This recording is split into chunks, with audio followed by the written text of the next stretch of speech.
एक गांव में दो पड़ोसी थे। दोनों माली थे।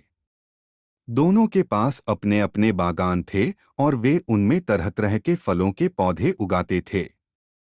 यही बागान उनकी जीविका के साधन थे। उनमें से एक पड़ोसी बहुत सख्त था और अपने पौधों की जरूरत से ज्यादा देखभाल करता था। उसे लगता था कि पौधों की अगर देखभाल नहीं की गई तो वे नष्ट हो सकते हैं, लेकिन दूसरा पड़ोसी पौधों को प्राकृतिक रूप से विकसित होने देने पर विश्वास करता था।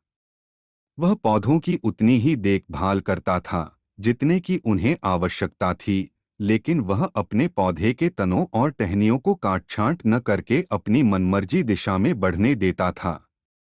इससे वे स्वाभाविक रूप से विकसित होते थे। एक शाम बहुत भीषण तूफान आया, जिसमें भारी बारिश हुई। तूफान ने कई पौधों को नष्ट कर दिया।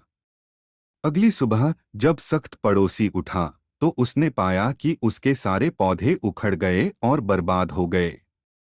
वहीं जब दूसरा पड़ोसी उठा तो उसने पाया कि उसके पौधे अभी भी मिट्टी में मजबूती से लगे हुए हैं। इतने तूफान के बावजूद रिलैक्स पड़ोसी के पौधे खुद ही चीजों का प्रबंधन करना सीख गए थे। इसलिए संदेश अभी या बाद में आपको खुद से ही सब कुछ करना होगा। जब तक माता पिता अत्यधिक सख्त होना बंद नहीं करते, तब तक कोई अपनी समझ के अनुरूप मेरा YouTube चैनल को सब्सक्राइब करें।